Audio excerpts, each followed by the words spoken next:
Nosso tempo é agora, no estúdio com Carolina Coroa. Saúde os telespectadores da Freedom e já vamos direto para as notícias importantes. 8 pessoas ficaram feridas após ataques russos a Kherson com lançadores múltiplos de foguetes. Casas particulares, um depósito, uma garagem e também um prédio de apartamentos pegaram fogo. Funcionários do Serviço Estatal de Emergência salvaram 2 mulheres. Uma foi retirada dos escombros de uma casa particular e a outra de um apartamento danificado. Apesar da situação difícil de segurança, os bombeiros conseguiram apagar todos os incêndios. No geral, nas últimas 24 horas, os russos bombardearam massivamente Kherson e danificaram 14 prédios residenciais, mais de 50 casas particulares, uma instituição de ensino, uma unidade médica e também um gasoduto. Lviv também foi alvo dos ataques russos. Na região de Kharkiv, drones russos danificaram 2 prédios residenciais. Uma pessoa ficou ferida. Quem informou isso foi a prefeita Galina Minaeva. Segundo ela, um dos bairros mais afastados da cidade foi atingido pelo bombardeio. Os serviços municipais já começaram os trabalhos de restauração. Uma pessoa morreu e 3 ficaram feridas em decorrência do ataque russo a Kramatorsk. Na manhã de 8 de fevereiro, o exército russo lançou bombas aéreas sobre um bairro residencial da cidade e, à tarde, disparou mais uma contra o centro. Felizmente, ela não detonou. Veja no vídeo as consequências desses ataques. Logo de manhã, as tropas russas lançaram bombas aéreas sobre um dos bairros residenciais de Kramatorsk, na região de Donetsk. Elas explodiram bem embaixo das janelas dos prédios residenciais. Uma mulher morreu e 3 homens ficaram feridos. Todos os feridos receberam atendimento médico qualificado. 6 prédios de vários andares foram danificados. Atualmente, autoridades, equipes, polícia e os serviços estaduais de emergência, além de todos os serviços públicos, estão trabalhando no local. Nosso objetivo é fechar as casas danificadas o mais rápido possível para que as pessoas possam passar o inverno. Durante toda a manhã, os bombeiros combateram um incêndio que atingiu cerca de 250 metros quadrados e ajudaram os moradores a sair dos apartamentos atingidos pelo ataque. De noite, esquentou perto da janela. Fiquei com medo, preocupado comigo, com a família. Fico pensando no que fazer. Logo não vai dar para chegar. Fui sozinho até o bonde. Costuraram minha cabeça, cheguei, costuraram, tô ajudando os vizinhos. Nas casas danificadas não há fornecimento de gás nem aquecimento centralizado. As pessoas avaliam os danos e tentam colocar seus apartamentos em ordem. As janelas foram arrancadas. Ficou totalmente destruído por dentro. Como se a gente ainda... a estrutura da varanda. Só comparar com outras pessoas, isso até que... Mais uma bomba aérea caiu no centro da cidade. Felizmente, segundo a polícia, ela não detonou. Quero lembrar que o alvo era um objeto militar. Quero lembrar que não havia nenhum objeto militar no território da cidade de Kramatorsk. Nos locais atingidos, não havia absolutamente nenhum alvo militar. O inimigo está destruindo a população civil. Por isso, mais uma vez, peço que as pessoas cuidem de si e de seus entes queridos. Saiam da região para sua própria segurança. O prédio que foi atingido por bombas aéreas pelas tropas russas nesta manhã já havia sido atacado antes. No dia 3 de janeiro, os ocupantes russos atingiram o prédio com um drone Monia 2. Naquele dia, felizmente, ninguém ficou ferido. Dmitry Glushko, da região de Donetsk, para o canal de TV Freedom. A região de Zaporíjia passou por um dos ataques mais intensos dos últimos tempos. Segundo as autoridades regionais, os ocupantes russos realizaram cerca de 600 ataques de artilharia na região e lançaram quase 300 drones de diferentes tipos. Segundo informou o chefe da administração militar regional de Zaporíjia, Ivan Fedoro, uma pessoa morreu e 8 civis ficaram feridos com diferentes graus de gravidade. Casas residenciais, carros e instalações de infraestrutura civil foram danificados. O inimigo utilizou a tática de ataque combinado em massa. Nas últimas 24 horas, a região de Chernihiv foi atacada 38 vezes, segundo o Comitê de Investigação da Federação Russa. Foram registrados 68 explosões. O exército russo utilizou drones Geran, drones FPV e artilharia, informou o chefe da administração militar regional de Chernihiv, Vyacheslav Chaus. Em uma das aldeias, uma casa pegou fogo. O dono da casa, de 26 anos, ficou ferido. Também foram danificados uma construção agrícola e equipamentos. Houve impactos na infraestrutura de transporte e de serviços públicos. Um prédio de biblioteca e uma instalação de comunicação foram atingidos. A Ucrânia continua enfrentando déficit de energia e a extensão dos danos não permite suspender os desligamentos de emergência. A informação foi divulgada pela Ukrenergo. Os cronogramas de cortes de energia por hora não estão sendo aplicados na maioria das regiões. Os profissionais do setor elétrico estão fazendo todo o possível para restaurar os equipamentos danificados pelo exército russo após 2 ataques massivos com mísseis e drones. Em particular, estão sendo realizados trabalhos de restauração em usinas e subestações de alta tensão. Essas instalações garantem o fornecimento de energia das usinas nucleares. A situação no sistema energético continua difícil. Mais de 2.000 drones de ataque, 1.200 bombas aéreas guiadas e 116 mísseis de diferentes tipos foram lançados pela Rússia contra cidades e vilarejos ucranianos, somente nesta semana. Quem informou isso foi o presidente da Ucrânia, Volodymyr Zelensky. Segundo ele, quase todos os dias os russos atacam o setor de energia, a infraestrutura logística e residências. O presidente afirma que não se pode fechar os olhos para esses ataques. Quando não há resposta do mundo, os ataques aumentam e cada vez se tornam mais brutais. Isso só pode ser parado com apoio real à Ucrânia, à nossa defesa.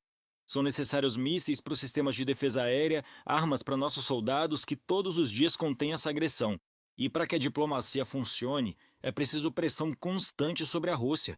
O custo dessa guerra para eles deve ser tão alto que a guerra deixe de ser aceitável para a Rússia. Agradeço a todos que trabalham conosco para proteger a vida e construir um mundo justo. Volodymyr Zelensky, presidente da Ucrânia. No Telegram. Na noite passada, a Rússia lançou 101 drones de ataque contra a Ucrânia. A Força Aérea Ucraniana relatou isso. Segundo dados preliminares da defesa antiaérea, 69 drones russos dos tipos Shahed, Gerbera e Talmaz, além de outros tipos de drones, foram abatidos ou neutralizados por meios de guerra eletrônica no norte, sul e leste do país. Em Zaporíjia, estão se preparando para reabrir a maternidade que foi alvo de um ataque russo em 1º de fevereiro. O drone inimigo atingiu o prédio quando havia mães com recém-nascidos e mulheres grávidas lá dentro. Felizmente, ninguém morreu. Atualmente, já estão sendo realizados trabalhos de restauração na instituição. Quando a maternidade poderá voltar a receber pacientes, você confere na reportagem.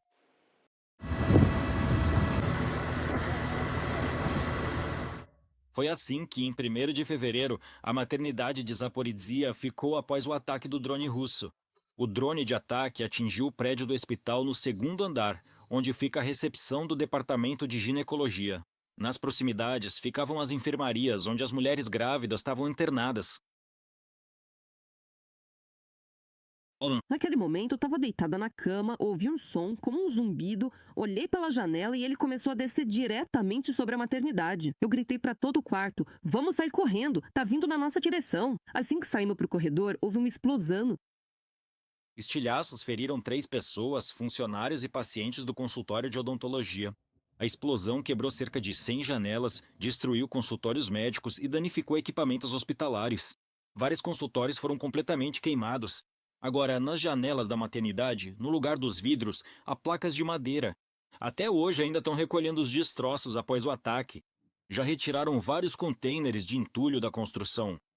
Olha ali aqueles containers, então. Isso é só uma parte, porque caiu muita coisa aqui.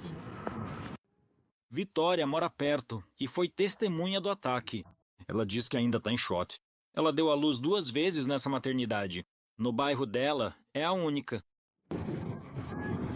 Vai ser complicado ter que ir para outro lugar. Seria bom se continuasse funcionando aqui. Lá também tem o abrigo. Talvez eles consigam modernizar de algum jeito para transferir tudo para o abrigo. Aí seria ótimo. Também vou lá às vezes. Não é mais para dar à luz. Já tive 2 filhos. Ela faz consultas com o ginecologista. Depois do ataque de drone, as mães jovens com seus recém-nascidos receberam alta para casa e as mulheres que estavam se preparando para o parto foram transferidas para outras unidades de saúde. Atualmente, a maternidade não está recebendo parturientes, mas os médicos pretendem retomar o atendimento. A maternidade é um setor do hospital de emergência. Existe a possibilidade de instalar a maternidade em outros prédios deste hospital. Atualmente, estamos considerando a possibilidade de realocar a maternidade e prestar assistência às parturientes em outros endereços, não apenas neste local. Eu acredito que toda mulher que hoje dá à luz na cidade de Zaporizhia é uma verdadeira heroína. Nosso objetivo é reabrir a maternidade em até 10 dias e estar apto a receber ambulâncias com mulheres em trabalho de parto. Entretanto, especialistas já estão elaborando um plano para a restauração do prédio da maternidade. A fachada e os escritórios danificados precisam ser reparados. Oleg Pritkin, Boris Yakovenko de Zaporizhia para o canal Freedom TV. Nas últimas 24 horas, as forças de defesa da Ucrânia eliminaram 1.040 ocupantes russos. As perdas totais do exército russo, desde o início da invasão em grande escala na Ucrânia, já ultrapassaram 1.246.000 pessoas. Além disso, as Forças Armadas da Ucrânia destruíram um tanque russo e um veículo blindado de combate, 8 sistemas de artilharia, 65 unidades de veículos automotivos e equipamentos especiais dos ocupantes russos. O Estado-Maior-Geral das Forças Armadas da Ucrânia registrou quase 300 confrontos armados na linha de frente nas últimas 24 horas. Na direção sul de Slobozhan, o exército russo atacou as posições das unidades ucranianas 18 vezes. Na direção de Kupiansk, 13 vezes. Em Guliaipole, 15. As forças de defesa repeliram 11 ataques dos ocupantes russos nos setores de Sloviansk e Orikiv. O setor mais tenso no momento é o de Liman. Lá, o inimigo tentou atacar 20 vezes. Em Konstantinovka, foram 28 investidas. E no setor de Pokrovsk, da linha de frente, o exército russo atacou as posições dos defensores ucranianos 64 vezes.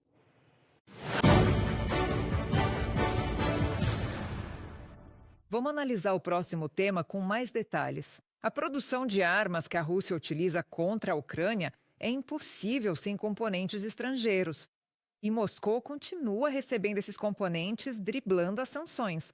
Foi o que declarou o presidente da Ucrânia, Volodymyr Zelensky. Segundo ele, é justamente contra essas empresas, assim como contra fabricantes de mísseis e drones, que a Ucrânia está impondo novas sanções. O presidente assinou a decisão correspondente. Outro decreto impõe restrições ao setor financeiro russo. Nessa lista estão empresas por meio das quais são pagos os fornecimentos de componentes para a produção de mísseis e drones russos. Também foram impostas sanções contra estruturas que sustentam o mercado cripto e a mineração russos. Parte dessas decisões fará parte do 20º pacote de sanções da União Europeia, que já está na fase final. Seguimos sincronizando com os parceiros e aumentando a pressão sobre o agressor. Obrigado a todos que estão com a Ucrânia. Volodymyr Zelensky, presidente da Ucrânia, no Telegram. A Rússia age de forma hipócrita, pelas costas. Foi assim que o conselheiro do gabinete do presidente da Ucrânia, Mikhailo Podolyak, caracterizou a tática do Kremlin. Segundo ele, Putin é o ápice da degeneração da Rússia, que implementa tecnologias de práticas genocidas. Como enfrentar isso, Podolyak explicou em nosso programa.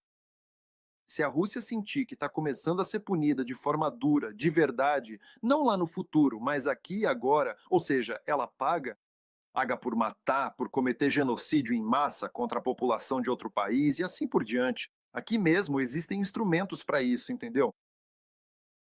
E lembro que anteriormente a Comissão Europeia já apresentou seu 20º pacote de sanções contra a Rússia. Sob as restrições ficaram 43 petroleiros da Frota Fantasma.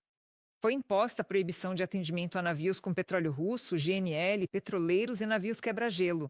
Sanções também foram impostas contra 20 bancos regionais da Rússia e plataformas de criptomoedas que ajudam a contornar as restrições. Além disso, a União Europeia está impondo um embargo à importação de metais e produtos químicos, bem como proibindo a exportação para a Rússia. Tecnologias de máquinas-ferramenta com controle numérico computadorizado e estações de rádio. Além disso, foram restringidas as entregas de materiais para explosivos e a importação de amônia. O Kremlin multiplica seus crimes de guerra em progressão geométrica, de forma deliberada, atacando casas e infraestrutura civil. Os alvos dos ataques foram instalações de energia e sistemas de aquecimento. Essas são ações de uma nação travando uma guerra de desgaste contra a população civil. Enquanto em Abu Dhabi ocorreram importantes consultas de paz, precisamos avaliar a situação com sobriedade. A Rússia só se sentará à mesa de negociações com intenções sinceras, somente se for pressionada. Esse é o único idioma que Moscou entende. É exatamente por isso que estamos nos mobilizando hoje. A comissão está propondo um novo pacote de sanções. O 20º desde o início da guerra agressiva da Rússia contra a Ucrânia. O ditador russo afirma que a vitória da Rússia na guerra contra a Ucrânia está supostamente próxima. Com esse objetivo, ele afirma que as sanções não funcionaram e que o exército mantém a iniciativa estratégica. Essa narrativa é ativamente promovida pelo Kremlin, tanto dentro do país quanto no exterior. E como escreve o Financial Times, na versão russa, a guerra é apresentada como um confronto global com o Ocidente e a aposta é criar uma sensação de inevitabilidade da vitória. Ao mesmo tempo, os analistas destacam os problemas internos da Rússia. Isso inclui a pressão sobre a economia devido aos gastos militares, aumento do déficit, inflação, dificuldades no recrutamento para o exército e insatisfação. Entre os militares, no cenário internacional, a narrativa russa também já não é mais eficaz. Moscou está perdendo parceiros e as tentativas de influência na Europa enfrentam uma resistência considerável. O presidente do ZEUA, Donald Trump, pela primeira vez envolveu a alta cúpula militar do país em negociações-chave com o Irã e a Rússia, o que informa a Associated Press. O comandante do Comando Central do ZEUA, Brad Cooper, participou das negociações com o Irã em Omã sobre o programa nuclear, enquanto o secretário do Exército do ZEUA, Dan Driscoll, supervisiona questões relacionadas à guerra da Rússia contra a Ucrânia. Em particular, ele mantém contato com o lado ucraniano entre as rodadas de negociações, e analistas observam que a participação dos militares vai além da diplomacia tradicional e indica a disposição dos Estados Unidos de usar cenários de influência mais duros. Além disso, os EA concordaram nas negociações em Abu Dhabi em participar do monitoramento do cumprimento do cessar-fogo quando for alcançado um acordo para sua implementação. Foi o que declarou o presidente Volodymyr Zelensky. Segundo ele, neste momento está sendo discutido no nível das delegações como garantir tecnicamente esse monitoramento. Ao mesmo tempo, Zelensky destacou que essa posição de Washington não exclui a Europa dos processos futuros.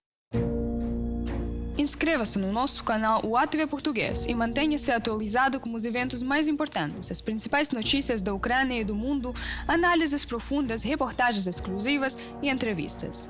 Tudo ao alcance da sua mão em nosso canal. Junte-se à nossa comunidade de espectadores e mantenha-se conectado.